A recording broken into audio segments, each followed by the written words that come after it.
नमस्कार, कार्यक्रम मुद्दा में आपका स्वागत है। मैं हूं आपके साथ रविंद्र सिंह। आज हम बात करेंगे चीन के कुचक्र विषय पर। चीन की विस्तारवादी नीति को लेकर भारत हमेशा विरोध करता आया है। दरअसल चीन पीओके को लेकर भी परेशान है, क्योंकि पीओके के जरिए उसकी विस्तारवादी नीति में ये पीओके रोड़ा अटका सकता है और भारत भी रोड़ा अटकाता आ रहा है। इसलिए वो भारत पर लगातार दबाव बना रहा है सीमाओं को लेकर। श्रीलंका में टोही जहाज, पीओके में सड़क निर्माण और लद्दाख में सीमा पर पक्का निर्माण। कई दौर की बातचीत के बाद भी निष्कर्ष नहीं निकलना चिंता का विषय तो है। चलिए पूरी खबर को भी समझ लेते हैं। फिलहाल जम्मू कश्मीर का विशेष दर्जा खत्म करने के लिए संविधान के अनुच्छेद 370 को हटाना उचित था या नहीं, लोकतांत्रिक देश होने के नाते भारत में इस पर आगे भी बहस होती रहेगी, लेकिन किसी देश को इस मामले में बोलने का अधिकार नहीं। अनुच्छेद 370 की समाप्ति की तीसरी वर्षगांठ पर चीन के विदेश मंत्रालय की प्रवक्ता ने 3 साल पहले की टिप्पणी दोहराई कि यथास्थिति में एक तरफा परिवर्तन स्वीकार नहीं किया जा सकता। प्रवक्ता ने सलाह दी कि भारत और पाकिस्तान को शांतिपूर्ण ढंग से कश्मीर मसले का हल निकालना चाहिए।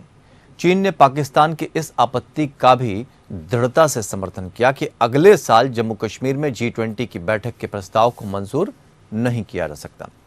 उग्र राष्ट्रवादी विचार वाले अंग्रेजी दैनिक ग्लोबल टाइम्स ने भी लिखा है कि भारत जम्मू कश्मीर पर अपने नियंत्रण को ही नहीं, प्रभुसत्ता को स्वीकार करने के लिए अंतर्राष्ट्रीय समुदाय पर दबाव डाल रहा है। आपको बता दें कि ये उस चीन का व्यवहार है जिसने साल 1963 में पाक अधिकृत कश्मीर के सामरिक महत्व के 5000 वर्ग किलोमीटर से अधिक भूभाग को पाकिस्तान की फौजी सरकार से हथिया लिया था।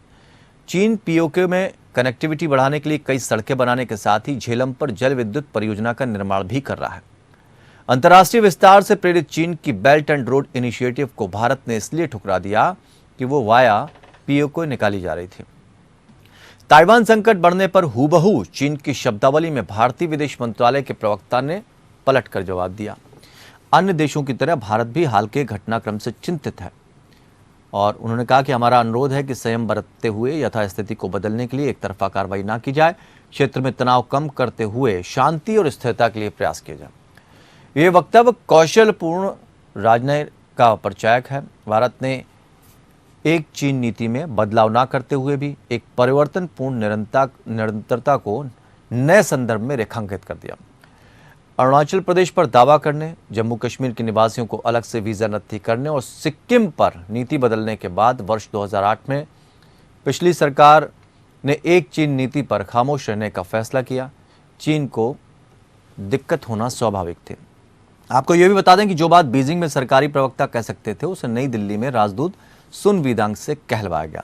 सुन ने कहा, हम आशा करते हैं कि भारत एक चीन नीति को सार्वजनिक रूप से दोहराएगा। भारत चीन संबंधों का राजनीतिक आधार एक चीन नीति है। इसका मतलब यह हुआ कि जम्मू कश्मीर, सिक्किम और अरुणाचल पर चीन की नीति जो भी हो, एक चीन नीति से हटने की भारत को इजाजत नहीं दी जा सकती। भारत ने पुरानी नीति की फिर से पुष्टि नहीं की तो संबंधों पर प्रतिकूल प्रभाव पड़ेगा और LAC पर तनाव बढ़ने के लिए भी वही जिम्मेदार होगा। इस चेतावनी में चीन का वर्चस्ववाद स्पष्ट देखा जा सकता है। 2 खास मेहमान इस चर्चा में हमारे साथ शामिल हैं। उनसे हम इस चर्चा को आगे बढ़ाएंगे, लेकिन चीन ने जिस तरह की चेतावनी दी है उससे चिंता होना लाजमी है।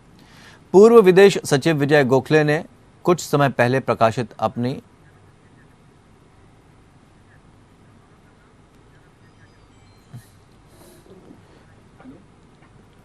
तो अलग अलग पुस्तकों में भी इस तरह का निर्माण किया गया। 2 खास मेहमान हमारे साथ जुड़े हैं। डॉक्टर VN झा रणनीतिक मामलों के जानकार हैं और जितेंद्र ओझा पूर्व राजनयिक और जियो पॉलिटिकल एक्सपर्ट के तौर पर हमारे साथ जुड़े हैं। आप दोनों मेहमानों का बहुत बहुत स्वागत है। और VN झा साहब, चूँकि अभी वॉइस सही करवानी है, जितेंद्र जी भी जुड़ चुके हैं हमारे साथ।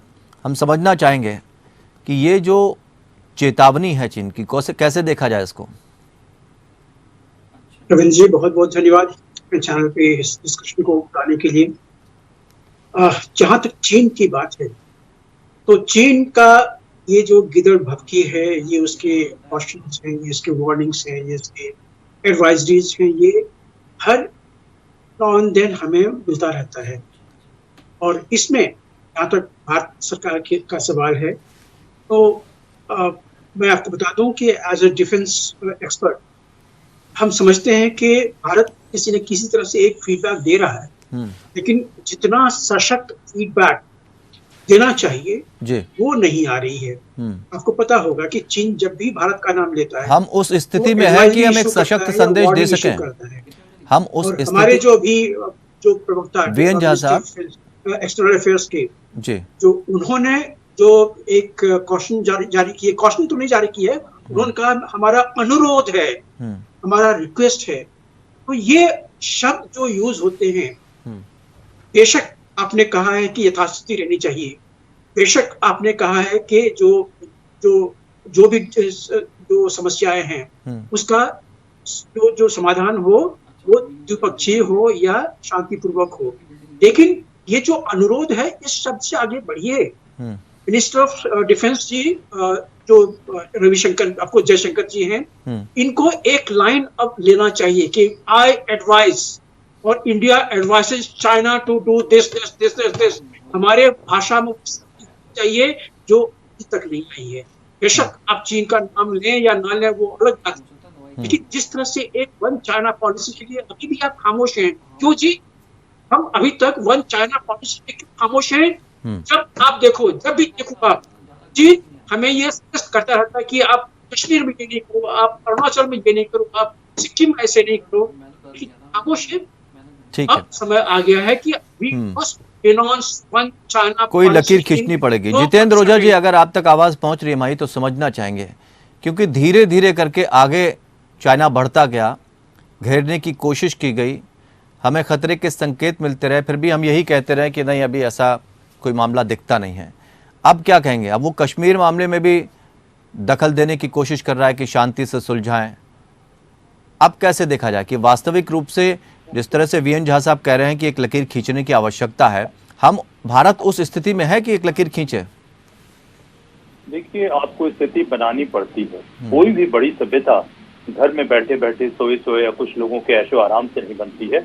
उस सभ्यता को बचाने के लिए हमारे सैनिकों ने बहुत जान दी, हमारे फ्रीडम फाइटर्स ने अपना खून दिया। तो इस खून से सींचने की जरूरत है। और इस देश में सवाल ये वाक युद्ध का नहीं है, सवाल है कि क्या आपकी गवर्नेंस सिक्योरिटी कैपेसिटी अच्छी है। बहुत अच्छी हुई, पहले से बहुत अच्छी हुई, लेकिन आपके जो चैलेंजेस हैं, आपकी जो प्रायोरिटीज हैं, आपके जो गोल्स हैं, उनके हिसाब से कंपैरेटिव लेवल पे कैसी हुई है। तो उस कंपैरेटिव लेवल पे हम नहीं है उस जहां हमें होना चाहिए था। और दिक्कत यह है कि सिर्फ वाकयुद्ध से बात नहीं होगी, वाकयुद्ध भी जरूरी है। और देखिए, चाइना का जैसे मैंने कहा कि चाइना को आप शब्दों से नहीं रोक सकते और चाइना की बात पे भरोसा भी नहीं कर सकते। कई दफे होता क्या है कि आप युद्ध की तैयारी करते रहते हैं और बातचीत शांति की करते हैं, ये भी स्ट्रेटजी होनी चाहिए। लेकिन हम शांति युद्ध की तैयारी नहीं कर रहे हैं।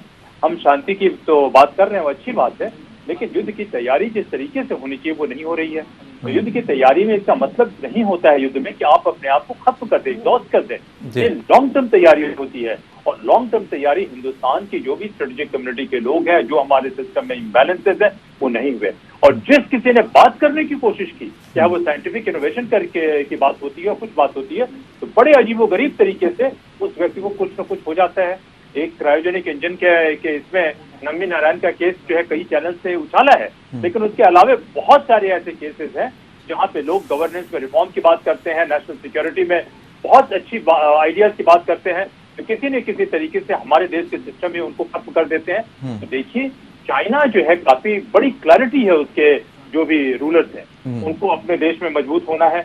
और अपने देश में मजबूत होने के लिए उन्होंने क्या किया है कि अपने देश के एलिट को बहुत सारी प्रॉस्पेरिटी दी है। और हार्नेस किया है कम से कम 2%, 5%, 10% पॉपुलेशन को ही, 90% को किसी तरीके से वो शांत करके रखे हुए हैं। लेकिन जितेंद्र जी, थोड़ा सा रोकना चाहेंगे, हम इस बात को समझना चाहेंगे आपसे कि ये दिल्ली के जरिए क्यों संदेश दिलवाया गया? दिल्ली के जरिए संदेश क्यों दिलवाया गया? देखिए, ये होता है, ये डिप्लोमेसी में या एक तरीके से साइकोलॉजिकल वॉरफेयर का, इंफॉर्मेशन वॉरफेयर का एक जरिया है कि दिल्ली के जरिए संदेश दिलवाने का। तो वो जो है, देखिए, मैंने बहुत पहले जब ये युद्ध नहीं हुआ था, उसके पहले रिटायर होने के बाद भी मेरे थॉट्स है कि आज नहीं तो कल चाइना और हमारे बीच में जो एसिमेट्री जो खाई बढ़ते जा रही है, उसका हमें बहुत अधिक खामियाजा भुगतना पड़ेगा।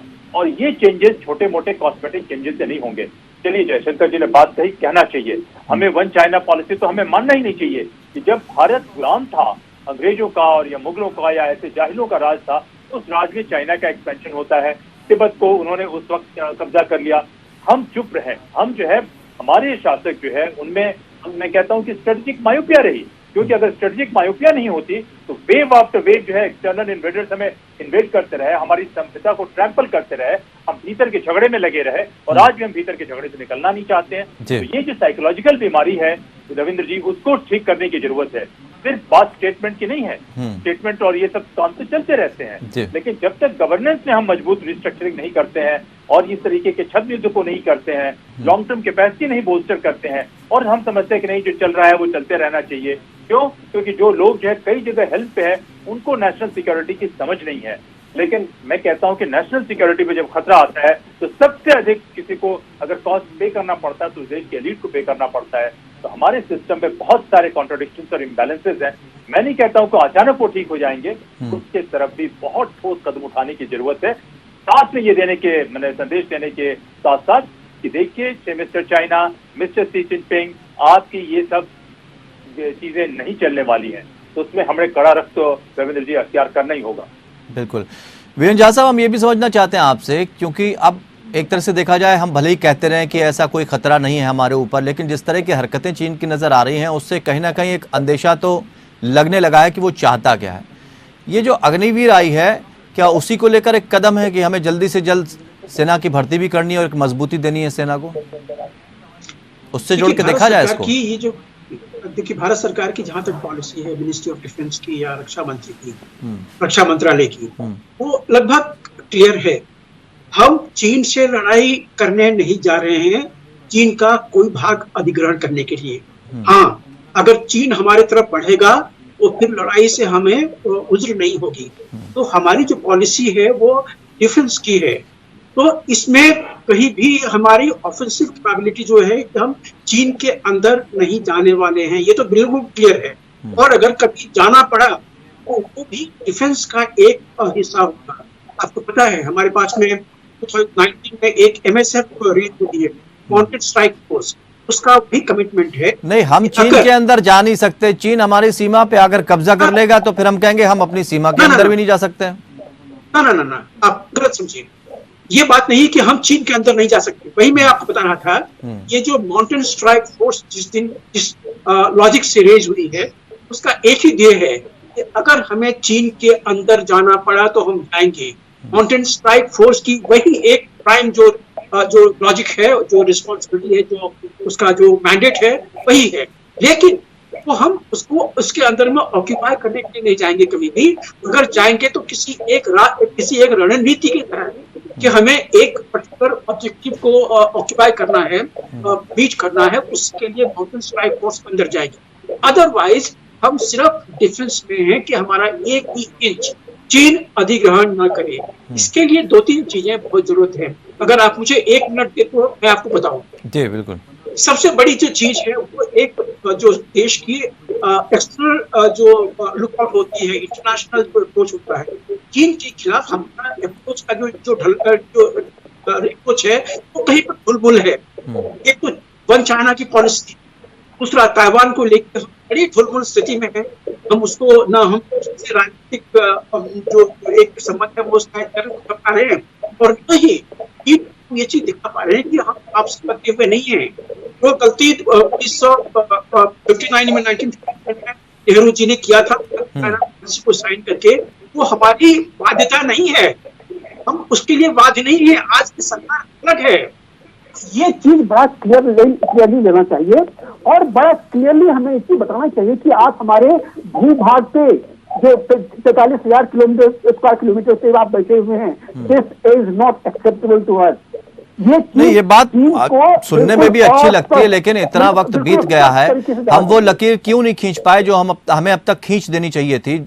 चाइना और अगर भारत देखें बराबर की तरह उसने दौड़ना शुरू किया, लेकिन भारत अभी भी उस दौड़ तक या उस मंजिल तक नहीं पहुंच पाया जिसकी उससे उम्मीद की जा रही, जितना सक्षम है वो। वीरेंद्र झा साहब कह रहे हैं कि 1 इंच जमीन हमारी हड़प नहीं सकता चीन। काफी लंबे समय से हम इन बातों को सुनते आ रहे हैं, हम ये भी बात करते आ रहे हैं कि कोई खतरा नहीं है, खतरा नहीं है, लेकिन पीओके पे निर्माण करवा रहा है, लद्दाख में भी वो निर्माण करवा रहा है, और हम 1 इंच जमीन नहीं देंगे। तो मतलब क्या निकाला जाए इसका कि हम कहीं ना कहीं हमें वो लकीर जो खींचनी चाहिए, जो सख्त संदेश देना चाहिए, वो अभी तक हम नहीं दे पा रहे हैं। बिल्कुल नहीं दे पा रहे हैं। ये हम ये नहीं करके एकदम नहीं दे पा रहे हैं, आधा दे पा रहे हैं, इसके बाद की चीजें हो रही हैं। चीन जो है, मेरा मानना है इसकी कहीं कोई लीगल तरीके से पुष्टि नहीं हो सकती। हम एक बेईमानी और झूठ के लार्जर इकोसिस्टम को बैटल कर रहे हैं, उनके साथ हमारी लड़ाई चल रही है। हकीकत ये है कि चीन ने कई एक इश्यू, हमारे डोमेस्टिक इंडस्ट्री को, आप देखिए किस तरीके से पहले वेस्ट के लोग परेशान करते थे, और जो है चीन किस तरीके से किया कि हम अपना पूरी मैन्युफैक्चरिंग हमारी डिस्ट्रॉय हो गई है अपने चीप और सब स्टैंडर्ड गुड से ये करके। उससे अब लड़ाई, मिलिट्री लड़ाई तो आखिरी लड़ाई होती है कि जब सब कुछ खत्म हो गया तो अब मिलिट्री वॉर पे आते हैं। और चीन का क्या कहा जाए कि जो संजू की बात करते हैं तो वो उसको प्रैक्टिस करते हैं कि युद्ध में आने से पहले ही आपको हम किस तरीके से परेशान करें। और जो बहुत ही कॉम्प्लेक्स इक्वेशन होता है नेशनल सिक्योरिटी स्ट्रेटेजी का, वॉर जो है, मिलिट्री वॉर एक छोटा सा कॉम्पोनेंट होता है रविंद्र जी। उसमें आप देखिए कि प्राइवेट सेक्टर की आपकी इंटेग्रिटी क्या है, उसमें इनोवेशन का कल्चर क्या है, वो भी मैटर करता है। वो आपके गवर्नेंस की, रेगुलेशन की कैपेसिटी क्या है, वो आपकी अल्टीमेट मिलिट्री स्ट्रेंथ को डिवाइड करता है। तो चीन जो है कई एक छद्म तरीके से युद्ध किए जा रहा है और हमारी कैपेसिटी को दीमक की तरह वो चाटे जा रहा है, और वो अकेले नहीं चाट रहा है, उसके चाटने में हमारे ही लोग मौजूद हैं। तो देखिए, ये डिप्लोमेटिक एस्टैब्लिशमेंट, मिलिट्री एस्टैब्लिशमेंट तो लगी हुई है, और वो कह रहे हैं कि नहीं हम ये नहीं देंगे, और कोशिश कर रहे हैं। ऐसी बात नहीं है कि वो नहीं कर रहे हैं। जितना जोरदार जवाब मिलिट्री ने दिया है, हमारे सब कुछ क्यों ना हो, उसके बावजूद वो हमारी बहुत मजबूती है। लेकिन हमें ये भी देखना है कि क्या हमारी पॉलिसीज को कोई बैकडोर से सबवर्ट तो नहीं कर रहा है। हम अपने देश में पावरफुल आइडियाज और पावरफुल टैलेंट्स और पावरफुल इनिशिएटिव को क्रश नहीं कर रहे हैं अपने पर्सनल गेन के लिए। क्यों? क्योंकि लोगों को पता नहीं हो पाता है। देखिए, जो एवरेज लोग हैं उनके मुकाबले स्टेट में, खास करके जो कोर इंस्टीट्यूशंस में है, उसमें हाईएस्ट लेवल ऑफ इंटेग्रिटी और हाईएस्ट लेवल ऑफ विजडम दोनों की जरूरत होती है। इंटेग्रिटी हो, विजडम नहीं हो तो किसी काम का नहीं है, और विजडम हो और इंटेग्रिटी नहीं हो तो वो भी किसी काम का नहीं है। तो हमारे इंस्टीट्यूशन में बहुत सारे कॉन्ट्रडिक्शंस और गैप्स हैं। हमारी बहुत सारी स्ट्रेंथ भी है रविंद्र जी, ऐसी बात नहीं कि स्ट्रेंथ नहीं है। अब लीडरशिप, गवर्नेंस यही है ना कि किस तरीके से स्ट्रेंथ को हम हार्नेस करें। और नेशनल सिक्योरिटी स्ट्रेटेजी या नेशनल सिक्योरिटी कैपेसिटी एक में नहीं बनती, उसको बनाने में जनरेशन लगते हैं, और हार्म होते होते भी बहुत होता है। तो मोमेंटम जो है हमारे साथ नहीं रहा है। और चाइना के साथ देखिए, कुछ भी क्यों ना हो, 100 साल के ह्यूमिलिएशन की बात करते हैं, ह्यूमिलिएशन उन्होंने झेला, सब कुछ किया, लेकिन वो बाउंस बैक कर गए। वो कभी गुलाम नहीं हुए, वो भी उनकी एक बड़ी खासियत है। जबकि हमारे यहाँ 1500 वर्षों तक, 1000 वर्ष अधिक के ऑक्यूपेशनल और प्लंडरस रूल रहा, कि जो भी रूलर रहा, रूलर, क्योंकि वो दौर भी जितेंद्र जी अलग था, रियासतों का दौर था, अलग अलग तरह से राजा भी बटे हुए थे, पर धीरे धीरे करके हम करता हूँ यहाँ पर रियासतों का नहीं, उसकी साइकी, जो सारे एडमिनिस्ट्रेशन की जो साइकी है, जो इनविजिबल वर्क कल्चर है, जो इनविजिबल हैबिट्स हैं, उस हैबिट्स को रिवर्स करना इतना आसान नहीं होगा।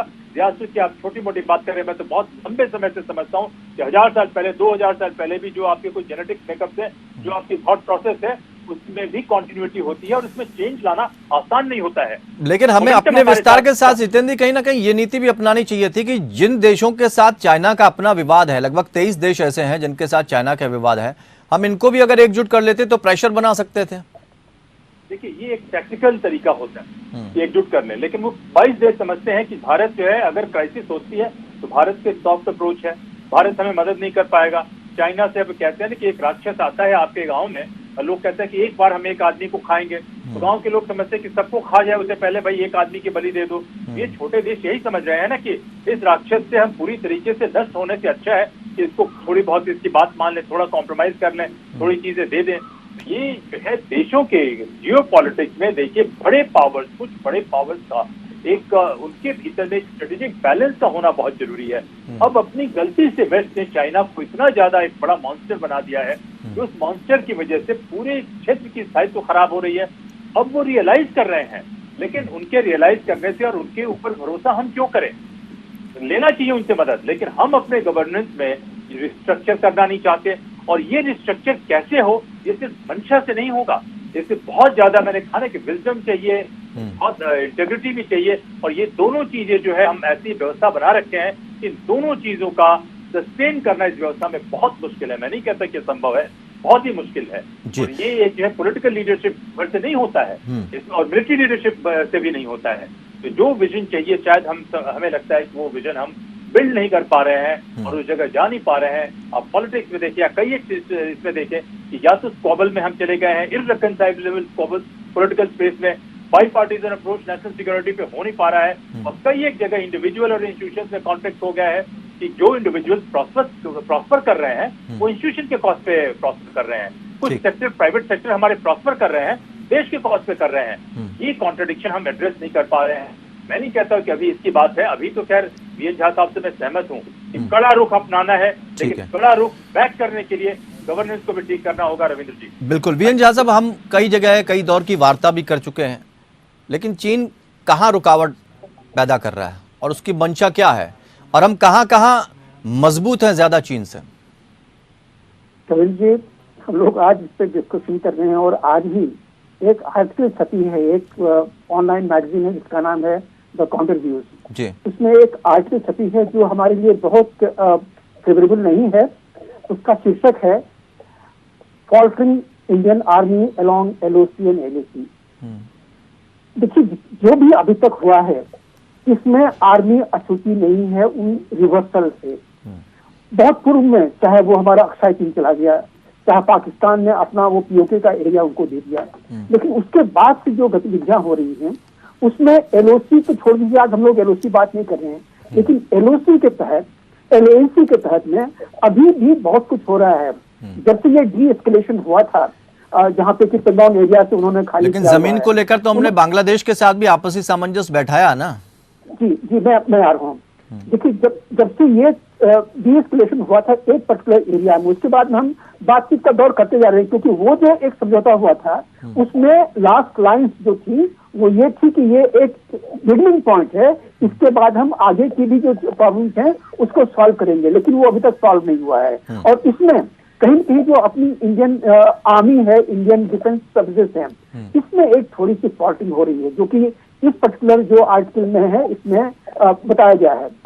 देखिए, चीन पीएलए जब भी चाहता है, जहां भी चाहता है वो इनकर्शन करता है, आपके अंदर में आता है, 5 दिन 7 दिन 10 दिन रह के फिर वो चला जाता है। हमें पहले कभी पता नहीं चलता था, लेकिन जब से 2016 के बाद से, जब से ये हमारे बॉर्डर इंफ्रास्ट्रक्चर बेहतर हुए हैं, हमें अक्सर पता चल जाता है।